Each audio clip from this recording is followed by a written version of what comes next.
복음에서 구원을 자유, 해방 이렇게 표현하죠. 죄와 사망과 율법과 이 진노와 사탄의 권세로부터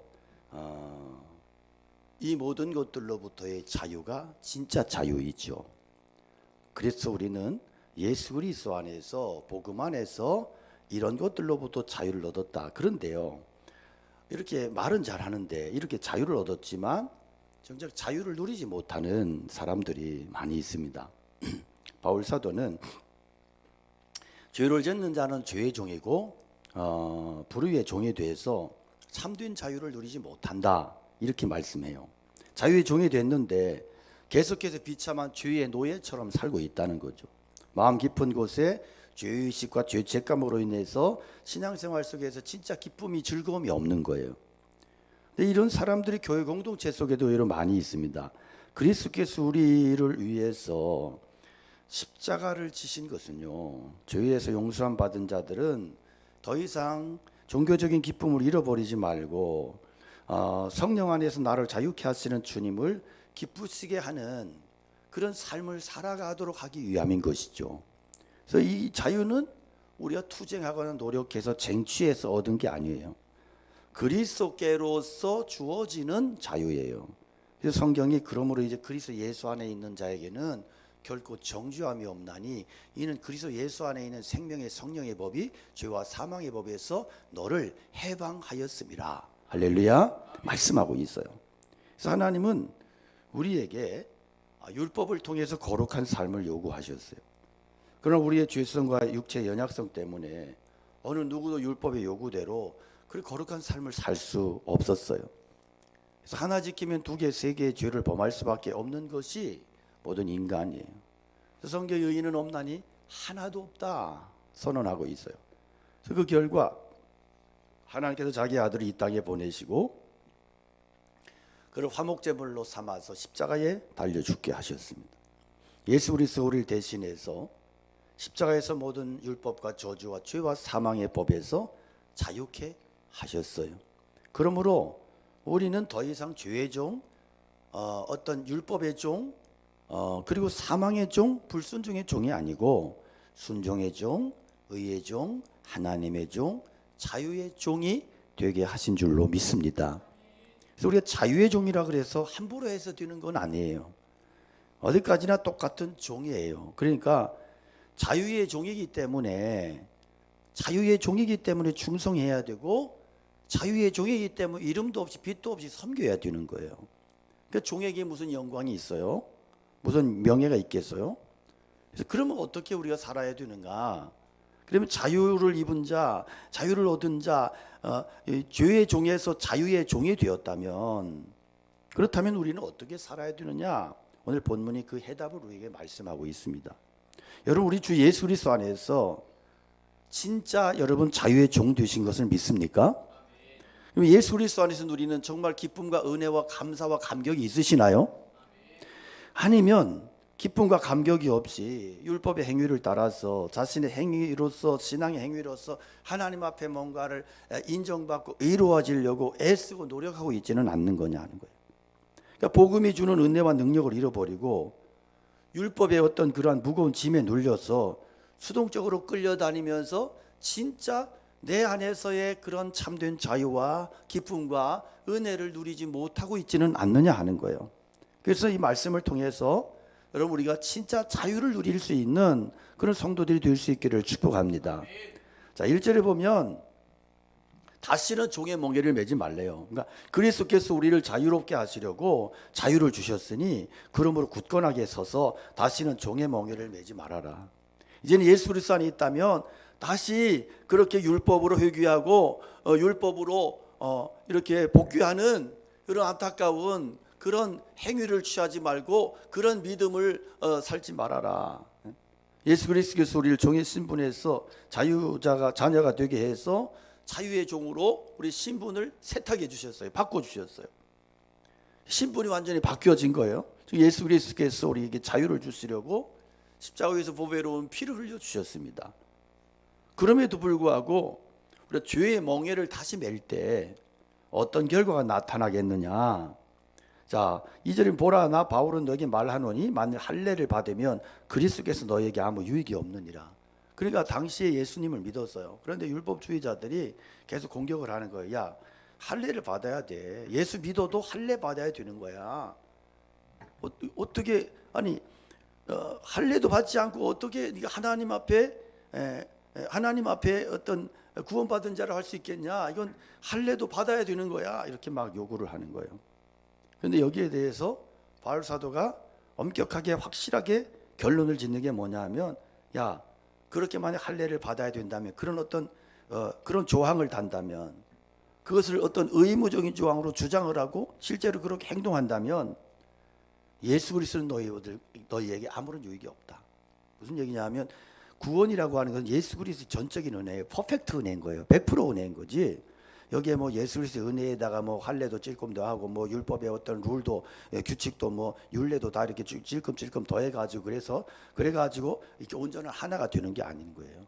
그러니까 만일에 구원에 있어서 여기에다가 뭔가를 첨가시키려고 한다면 첨가되는 순간에 예수 그리스도의 공로, 십자가의 은혜, 능력은 끝나버리는 게 된다. 너희에게 그리스도는 아무런 유익이 없어지는 거라는 거예요. 당시 갈라디아 성도들이 유대 율법자들의 이 할례를 받아들여요. 이렇게 될 때 이것은 결국은 뭐냐면 예수 그리스도의 십자가의 공로, 십자가의 사건을 완전히 백지화시켜버리는 정말 말도 안 되는 기가 막힌 실패가 된다. 십자가 사건을 헛되게 만드는 결과다. 그래서 율법을 따라 신앙생활하면 예수 그리스도와 전혀 상관이 없어진다. 그래서 율법 안에서 의롭다함을 얻으려고 하는 너희는 그리스도에게서 끊어지고 은혜에서 떨어진 자다. 예수 그리스도께로부터 잘라져 나가버린 것이다. 이렇게 단호하게 말씀하고 있어요. 그럼 이게 얼마나 놀라운 표현인지 몰라요. 자, 율법적 준수를 통해서 의로워지기를 원한다. 이것은 그리스도께서 끊어져 버리는 거예요. 그래서 다시는 은혜의 자리로 돌아갈 수 없는 처지에 놓일 수밖에 없다는 것을 알라는 거예요. 그러면 율법이 나쁜 거냐? 율법은 하나님 주신 것이고 우리 신앙생활의 규범이에요. 그러나 율법주의가 문제예요. 율법주의는 뭐예요? 하나님 율법을 주신 목적을 잘못 오해하는 것입니다. 하나님 우리 율법을 주신 궁극적인 목적은 뭐라고 성경이 말씀해요? 우리의 죄를 깨닫게 하기 위함이다. 죄를 깨닫고 그래서 율법 앞에서 율법 앞에서는 우리가 좌절하는 거예요. 절망할 수밖에 없는 거예요. 율법 앞에 절망한 우리가 예수의 십자가를 붙들 때 거기서 새로운 생명을 누리게 되는 거예요. 그런데 유대 율법주의자들은 자신들이 율법을 지키는 그런 행위를 통해서 자신의 의의를 드러내려고 했던 거예요. 예를 들면 우리로 표현하면 이런 거예요. 난 오늘 성경 몇 장 읽었어. 나는 기도를 몇 시간 해. 17일 생활 나는 철저히 해. 그러니까 왜 한때 우리나라에 기도 8시간 이상 하기 운동이 일어났잖아요. 8시간 하려고 하면 진짜 다른 일 못해. 저도 한번 해봤는데 못하겠더라고요. 택도 없어요. 4시간도 힘들어요. 근데 이제 거기에 막 취했을 때 어떤 일들이 일어나냐면 교회에서 이제 목사님이 8시간 운동을 선포해요. 그 이제 자기도 제대로 못해 사실은. 근데 목사도 제대로 못하는데 성도들이 어떻게 하겠어? 그래서 계속 강조해요. 몇 시간 기도했어. 저 4시간밖에 못했어요. 4시간 더 채워. 자기 전까지 4시간 채워. 아멘 해. 아멘. 4시간 채워. 그 4시간 못 채웠어. 그럼 이제 그때 뭐가 들어와? 죄책감이 들어와요. 너무너무 힘든 거예요. 그리고 교회가 막 계속 그렇게 돌아가다 보면 그 교회는 어떤 룰이 생기냐면 저 사람은 8시간 기도하는 사람, 대단한 사람. 저 사람은 2시간도 기도 못하는 사람. 저 사람은 아예 기도도 안 하는 날탱이. 그래서 기도 못하는 날탱이들은 정죄의 대상이야. 저것들은 구더기 같은 존재야. 저것들은 바뀌든지 저것들은 내쫓든지 둘 중에 하나야. 그 사람들은 나중에 어떻게 되냐면 신앙에 정착을 못해요. 그리고 정죄의 시점에 이렇게 다른 사람들은 막 정죄하기 바빠. 그리고 막 목사도 막 앞에서 막 정죄하기 시작해요. 저도 잠깐 요런 데 흔들린 적이 있어요. 제가 아주 젊을 때 30대 때. 근데 그러다 보니까 야 이게 막 이상해지는 거야. 교회도 이상해지고 나도 이상해지고 그 교인들은 나를 보면 피해 도망 다니는 거야. 왜 불러가지고 몇 시간 기도했어 이거 하니까 막 도망 다녀 막. 그다음에 전화도 안 해 막. 그럼 야 이게 이런 것들이 결국에 뭐가 되냐면 율법 신앙이 되는 거야. 율법 신앙. 그래서 뭐 내가 왜 율법이야? 내가 그리스도를 얼마나 강조하고 난 예수 이제 피 없이는 못 살아. 그러면서 막 이러잖아요. 그게 신율법주의인 거예요. 예수를 빙자한 율법주의가 되는 거예요.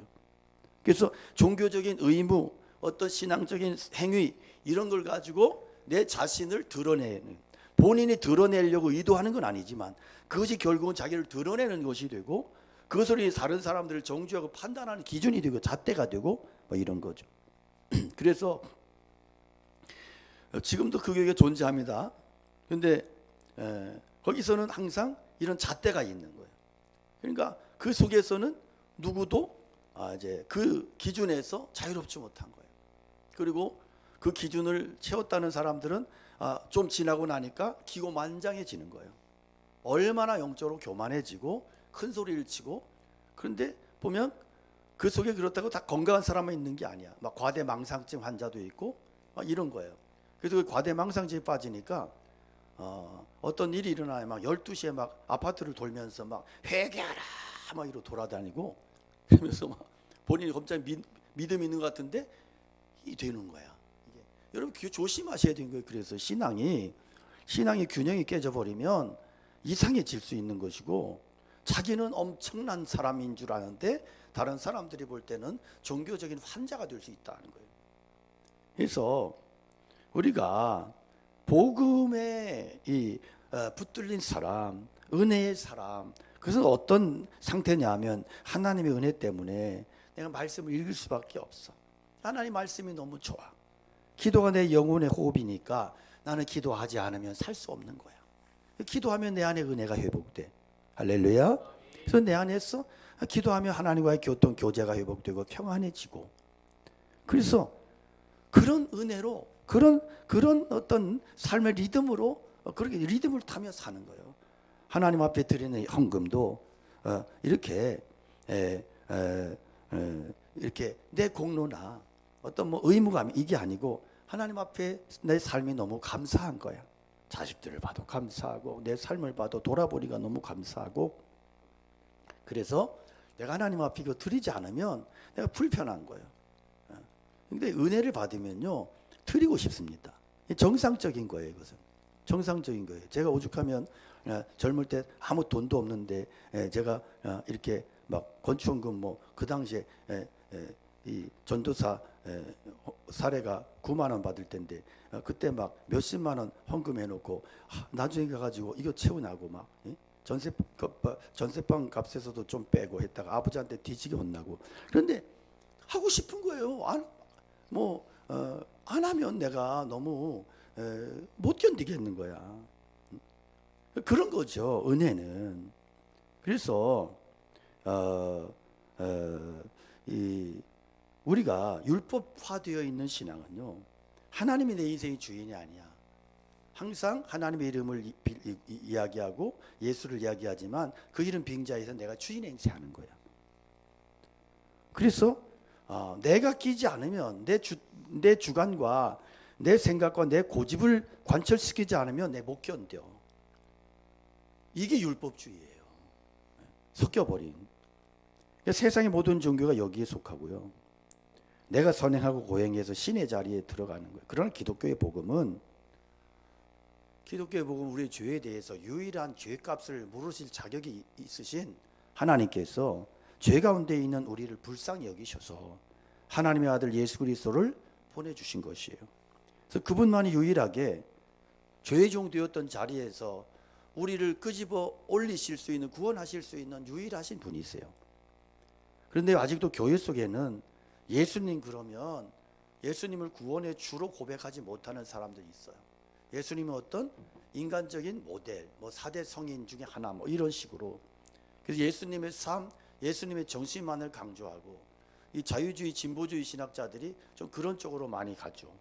그래서 행위에 대한 것만을, 어떤 기독교 윤리에 대한 것만을 막 강조해요. 그렇게 해서 결국 기독교 신앙이 어떤 선행을 하는 종교처럼 착각을 하게 만드는 거예요. 그리고 그런 것을 가지고 평가를 해대기 시작하는 거예요. 그러나 선행은 다른 종교에도 얼마든지 있습니다. 왜 하나님께서 그 아들 보내시고 십자가 매달으셔서 우리 죄를 위해서 보배로운 피를 흘리게 하셨느냐? 착하고 선한 일 많이 하라고 그랬느냐? 아니요. 물론 우리 예수 그리스도의 십자가의 은혜로 복음으로 구원받고 나서 내가 자유함을 얻으면 그냥 나는 선한 삶을 추구하게 돼 있어. 그렇게 하지 않으면 불편해. 그렇게 하지만 내 삶이 내 양심이 견딜 수가 없는 거예요. 그러나 선한 일이 목적이 돼서 다 뭐 이렇게 하는 건 또 전혀 다른 이야기가 되는 거예요. 그러니까 죄의 종 되었던 자리에서 자유의 종 되게 하시려고 오셨어요. 죄값 치르기 위해서 오셨어요. 우리의 고상한 인격과 품에 있는 삶을 위해서 오신 것이 아니에요. 기독교 신앙이 우리 안에 들어가면 우리 안에 정말 예수 그리스도 안에 고상한 그러한 어떤 성품이 우리 안에 회복되기 시작해요. 그렇지만 그것이 목적이 되는 것은 아니에요.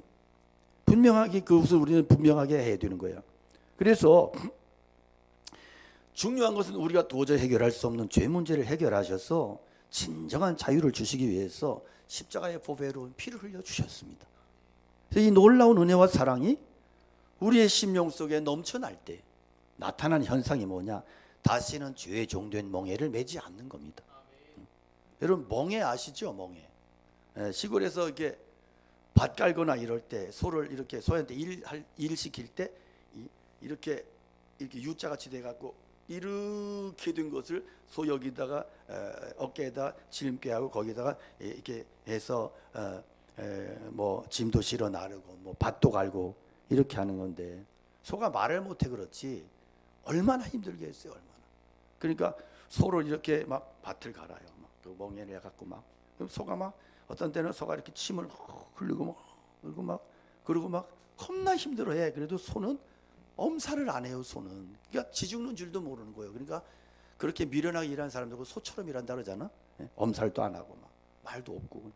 그런데 이렇게 멍에를 쉴 때 멍에를 이렇게 내려놓고 이렇게 하면 소가 얼마나 기분 좋아하는지 몰라. 몸을 떨면서. 근데 그런 거예요. 우리가 바울 사도가 그 이야기하는 거예요. 예수 그리스도로 말미암아 율법의 속박에서 맨날 눌려가지고 맨날 정죄당하고 맨날 지적질 당하고 그러던 율법의 속박으로부터 벗어난 성도들에게 이제 더 이상 그 자리로 또 들어가면 안 된다. 사람에게는 이 관성의 법칙이 있고 회귀 본능이 있잖아요. 그래서 그렇게 얼마 동안은 막 너무 자유롭고 좋은 것 같은데 나중에 하니까 이걸 안 하면 이상한 거야. 이걸 안 하면 내가 불편한 거야. 그리고 이걸 안 하면 양심이 가책이 오는 거야. 이렇게 하지 말아라. 자유인은 온전한 자유를 누려야 되기 때문에 어떤 신앙의 형식주의나 의식주의에 매여서는 안 되는 것입니다. 성령 안에서 자유해야 된다. 그래서 고린도전서 3장 17절에 주는 영이 친히 주의 영에 있는 곳에는 뭐가 있다? 자유함이 있느니라. 할렐루야. 성령 안에서 자유를 누리는 성령의 역사가 있는 곳에 자유함이 있는 것입니다. 그리스도의 마음을 품고 그 말씀이 내 안에 있고 하나님 뜻 가운데 있을 때 종의 멍에를 매지 않습니다. 주님과 연합하고 하나님 앞에 의로움과 거룩함으로 하나님께 헌신하는 것을 위해서 사모하는 자유가 바로 복음 안에서의 자유인 것이에요. 그렇지 않으면 이 자유가 방종으로 갑니다. 그러니까 이 복음 안에서의 자유의 종이라고 하는 이 상태를 굉장히 오해를 많이 하죠. 그러니까 이게 잘못하면 구원파처럼 이렇게 곡해를 하고 오해를 하면 이게 이제 방종으로 가버리는 거예요. 방종으로. 구원파가 그런 거잖아요. 이 자유는 뭐냐면 하나님께서 우리를 부르시고 만드신 목적을 따라서 내가 살아가고 영원한 하나님 나라를 위해서 준비하는 삶을 살아갈 수 있는 자유인 거예요. 그러니까 죄를 안 지을 수 있는 자유, 그리고 내가 세상 정신으로부터 내가 거부할 수 있는 자유, 이것이 예수 그리스도 안에서 우리가 취하고 붙잡아야 되는, 살아내야 되는 그 자유의 상태인 거예요. 그래서 교회 안에서는 의외로 복음의 자유를 복음의 방종으로 착각하면서 기고만장으로 살아가는 엉터리들이 많습니다. 그러면서 믿음이 좋다고 착각하는 사람들도 많습니다. 그 마치 밀양 영화 보셨죠? 그 밀양 영화에 누가 나와요? 유괴범이 나와요. 이 유괴범이 나중에 깜빵 안 가가지고 거기에서 이제 복음을 두고 예수를 믿었어요. 그래서 유괴당했던 여자가도 이제 신앙생활 제대로 하면서 막 그걸 용서하려고 해요. 괴롭지만 주님 용서하라고 했으니까 찾아갔어요. 그러면 거기에서 어떤 일이 일어나야 돼요? 유괴범이 무릎 꿇고 내가 죽을 죄인이다. 내가 어떻게 하면 당신의 용서를 받을 수 있겠느냐. 이렇게 나와야 되잖아요. 근데 그렇지 않아요. 뭐라 그래요? 이미 하나님이 다 용서해 주셨대요. 거기서 이 여자가 뒤집히잖아요. 내가 용서 안 했는데 하나님 당신이 뭐 때문에 용서해 줬냐 이러고 막 난리를 치잖아요.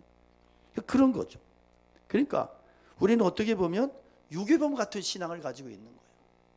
하나님 앞에서 엉터리로 살아요. 양심도 팔아먹고 살아요. 그러면서도 하나님은 내 죄를 다 용서해 주셨어.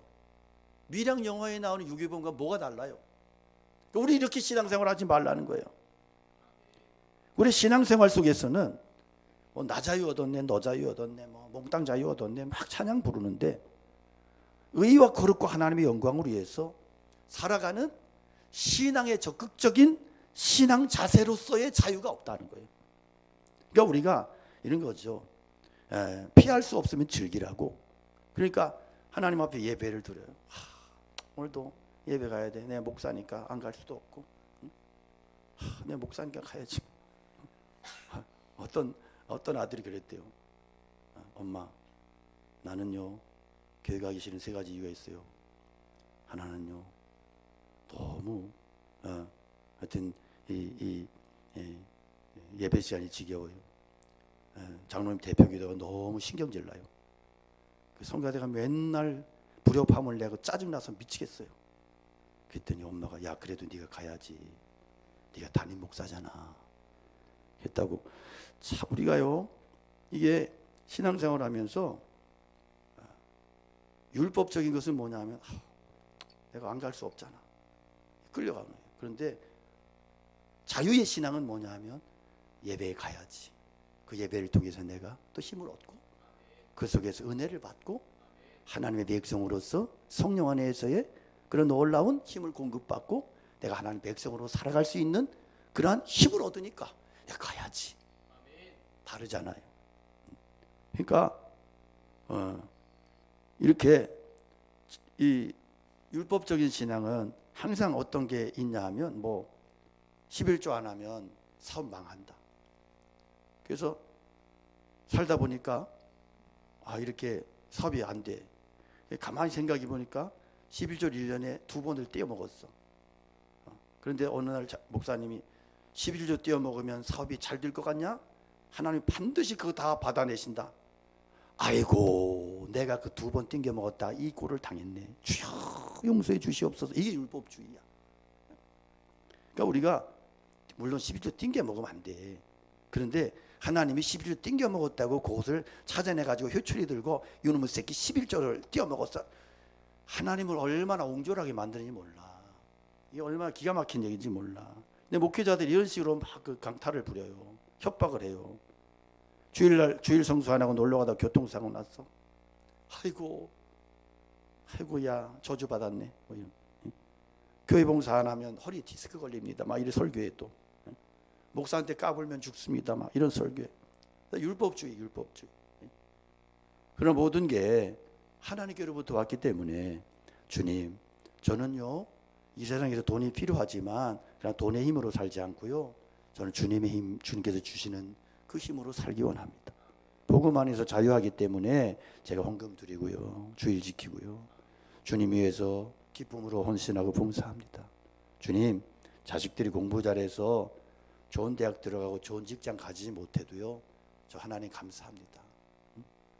그게 나에게 뭔 영적인 유익이 되겠습니까? 오히려 자식들이 좀 공부 못하고 대학 떨어지더라도 하나님 사랑하고 그렇게 신앙 지킨다면 이것이 저에게는 너무나 큰 감사이고 저에게는 이것이 너무나 큰 은혜입니다.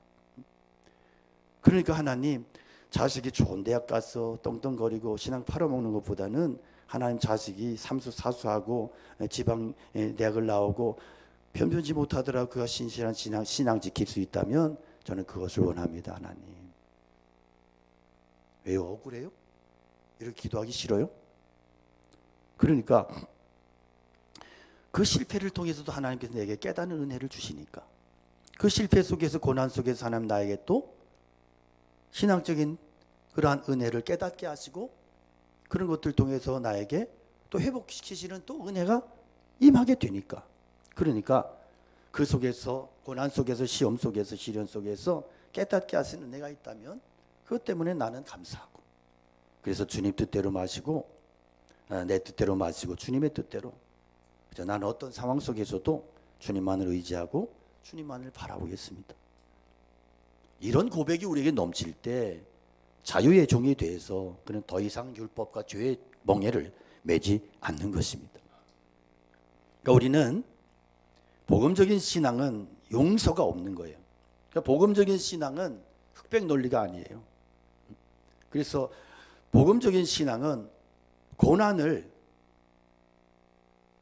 고난이 저주라고 이야기하지 않아요. 율법적인 신앙에서는 그런 식의 논리가 있어요. 복음의 신앙은, 십자가의 신앙은 우리에게 한 번도 고난이 저주이거나 환난이 어떤 이것이 저주이거나 그렇게 말씀한 적이 없어요. 고난도 내게는 축복이 되고 환난도 은혜가 되고, 오히려 번영이 하나님을 떠나게 하는 유혹이 될 수 있고 시험이 될 수 있다고 말씀하지. 그러니까 우리가 복음적인 시각이 열려져야 돼요. 이 눈이 열려지지 않으면 우리는 신앙이 좋은 것 같지만 그 신앙이 오늘 성경이 말씀하는 것처럼 그리스도와 상관이 없느니라, 그렇게 될 수 있는 거예요. 그래서 우리가 날마다 질문해야 돼요. 내가 뭘 위한 자유냐 하는 거예요. 뭘 위한 성공이냐, 무엇을 위한 축복이냐, 내가 무엇을 위한 소원을 품고 있는가. 하나님 우리에게 뭘 가졌느냐 가지지 못했느냐가 아니라 우리의 마음을 달라고 말씀하세요. 나는 너의 마음을 원한다, 너의 중심을 원한다, 그거잖아요 성경의 말씀이. 너의 중심을 빼놓고 드리는 형식적인 예배 소용없다, 그걸 하지 마라. 누군가가 성전의 문을 와서 걸어 잠가버렸으면 좋겠다, 내가 그런 역겨운 제사에 내가 질려버렸다 말씀하시잖아요. 나는 너희가 아무 다른 마음을 품지 아니할 줄을 주 안에서 확신한다. 더 이상 율법으로 이렇게 흔들리고 그렇게 되지 않는 것을 내가 믿는다, 믿어주겠다는 거예요. 여러분, 우리가 복음으로 자유의 종이 되었어요. 종의 사들의 신분으로 바뀌었어요.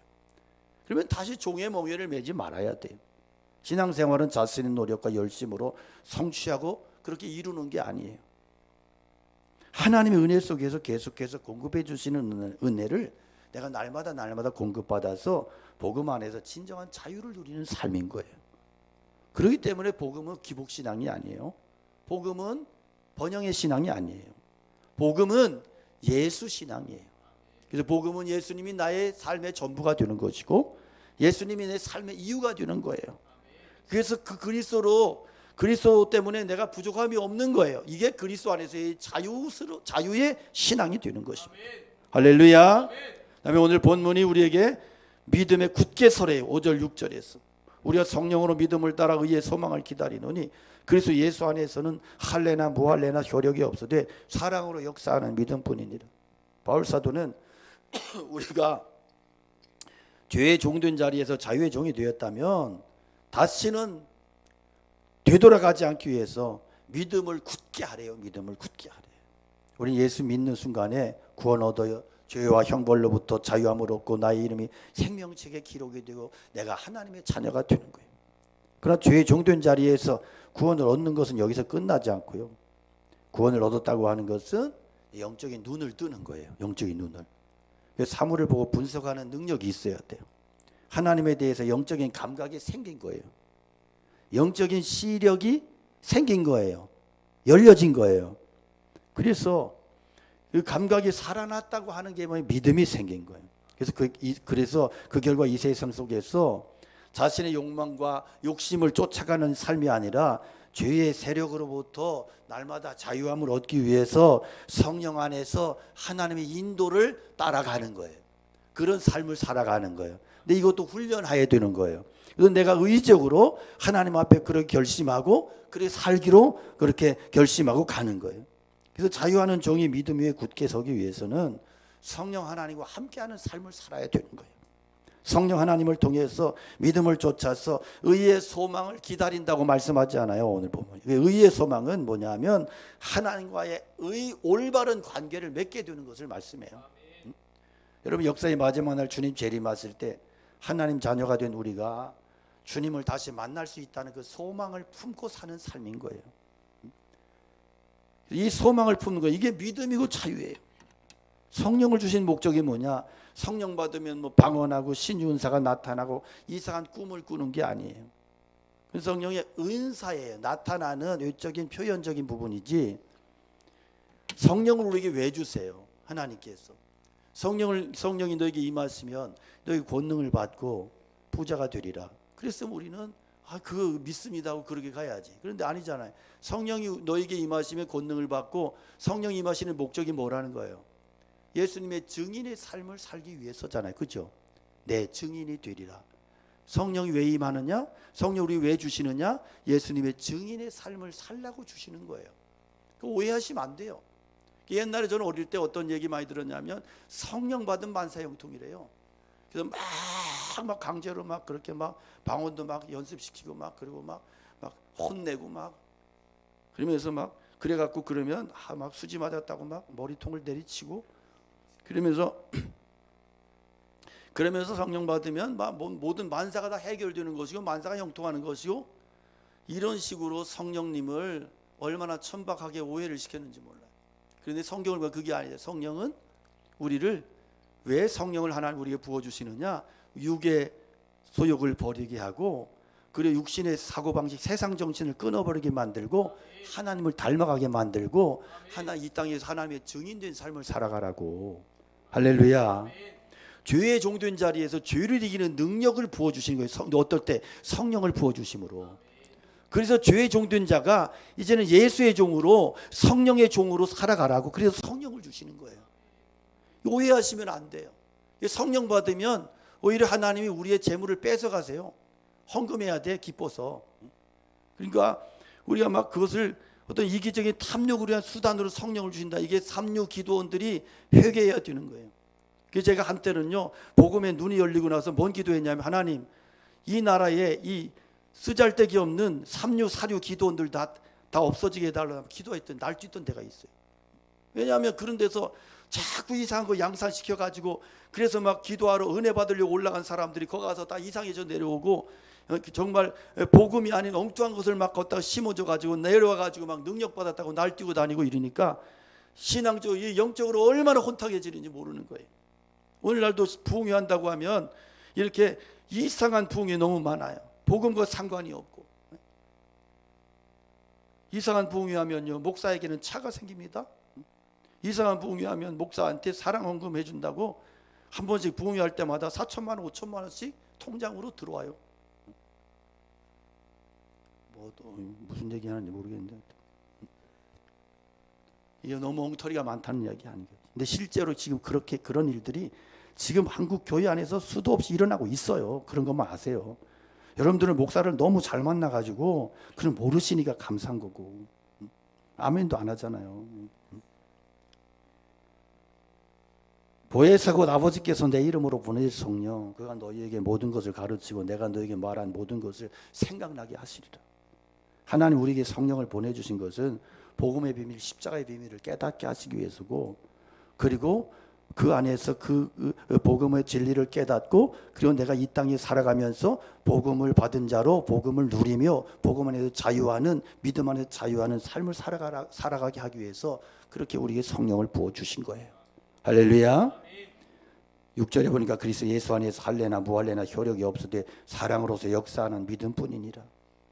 그리스도 예수를 믿는 자들은 하나님의 사랑 안에 있어요. 오늘 본문에 보면 어떤 믿음이냐? 사랑으로서 역사하는 믿음이에요. 그 믿음이요, 사랑으로 나타나지 않으면 참된 믿음이 아니래요. 우리 하나님의 놀라운 은혜와 사랑 때문에 자유가 있습니다. 그 은혜와 사랑을 느낄 때 율법에 매이지 않는 거예요. 자유를 느끼는 자가 되는 거예요. 오늘도 하나님이 믿어지고 하나님 말씀이 깨달아지고 믿어야 하는 것보다 이렇게 더 중요한 것은 없다는 거예요. 그래야 믿음에 굳게 설 수 있는 것입니다. 여러분, 믿어지지 않는 것처럼 괴로운 게 없죠. 교회 나오는 게 힘들어. 만약 그렇다면 성령의 도우심과 은혜를 구해야 돼요. 특히 주일날 한 번씩 끌려 나오는 이상한 사람들, 이 사람들은 성령의 도우심과 은혜를 구해야 되는데 그럴 수 있는 기회도 없어, 관심도 없어. 참 안타까운 거예요. 그런데 선택받은 백성이라면 주께서 도와주실 거예요. 때를 기회를 주실 거예요. 여러분, 부부 사이에도 서로를 신뢰하면 그렇게 편할 수가 없어요. 아주 자유로워요. 서로를 믿지 못하면 불안하지. 저희는 부부 사이에 너무 믿어서 큰일이야. 너무 믿어가지고 너무 행복해서 큰일이야. 믿지 못하면 불안해 못 살아. 남편이 늦게 퇴근한다 그러면, 그러면 믿는 아내는 뭐래? 우리 남편이 뭔 일이 있을까? 회사에서 많이 힘든가 보다. 내가 좀 더 잘해줘야 되는데. 기다리다가 남편이 들어오면, 여보 오늘 얼마나 힘들었어? 기다렸어 여보. 얼마나 행복해요. 그런데 믿지 못하는 부부는 어때요? 늦게 들어오면, 요것 봐라, 요 아침에 나갈 때 눈빛이 이상하더니 요것이 또 미쓰리하고 뭔 일이 있구만 요거. 그러다가 막 불안에 염려에 근심에, 그러다 남편이 집에 들어오면 도대체 뭐 때문에 늦게 들어왔어? 분명히 똑바로 말해. 이러고 막 대책의 쌈박질이 일어나는 거예요. 왜? 남편에 대한 신뢰가 없으니까. 거기에 행복이 있겠어요? 자유가 있겠어요? 은혜가 있겠어요?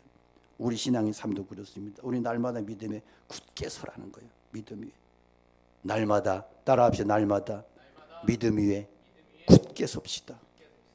너희는 믿음에 있는가? 너희 자신을 시험하고 너희 자신을 확증하라. 예수 그리스도께서 너희 안에 계신 줄을 너희가 스스로 알지 못하느냐? 그렇지 않으면 너희는 버림받은 자니라 그랬어요. 그래서 무엇으로 확인되느냐? 나에게 믿음이 사랑으로 나타나지 않으면 은혜의 복음의 믿음이 아니라는 거예요. 여러분, 우리가 과거에 어떤 종이었어요? 죄의 종, 사망의 종, 구제불능의 마귀의 종이 아니었습니까? 그러나 예수 그리스도로 말미암아 구원받았으니까 우리가 무슨 할 말이 있겠어요? 그래서 믿음은 완전해지는 게 아니고 하나님의 뜻대로 살 수 있는 기회를 얻은 거예요. 예수 그리스도의 종으로 살 수 있는 축복을 얻은 거예요. 그 결과 복음을 위해서 힘을 다해서 기쁨으로 사랑의 수고를 하게 되는, 이것을 최고의 영광으로 생각하게 되는 거예요. 그러나 율법에 종이 때는 순종하지 못하고 믿음이 정신없이 흔들리게 되는 것이에요. 적은 누룩이 밀가루 전체에 퍼지게 되는 것처럼 율법주의, 인본주의는 갈라디아 교회 전체에 누룩처럼 번졌어요. 그래서 여러분, 먼저 믿는 사람들이 중요해요. 그리고 우리 장로님들도 중요하고 목사가 중요하고 권사님들 너무너무 중요해요. 왜냐하면 먼저 믿는 사람들의 신앙이 시원찮거나 변질되거나 잘못되면 그 밑에 다 따라가요. 그래서 그리스도의 종이 아니라 마귀의 종이 될 수 있다는 거예요.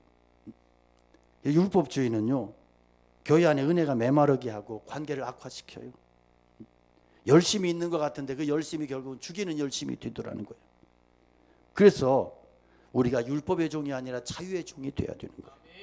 여러분, 우리가 자유의 종이라면 다시는 율법의 죄의 종의 자리로 들어가지 말고 매지 말아야 된다. 믿음에 굳게 서야 된다. 그래서 은혜 누리며 예수 그리스도로 자유를 누리고 지켜내야 되고, 그래서 우리의 삶이 은혜 속에서 예수 그리스도 안에서 십자가의 은혜와 능력 안에서 날마다 자유를 누리고 그 안에서 행복을 고백하고 그 안에서 풍성한 은혜를 고백하고 그 능력으로 매일매일을 살아가는 믿음의 종들이, 자유의 종들이 다 되시기를 주님의 이름으로 축복합니다. 우리 함께 찬양 올려드리겠습니다.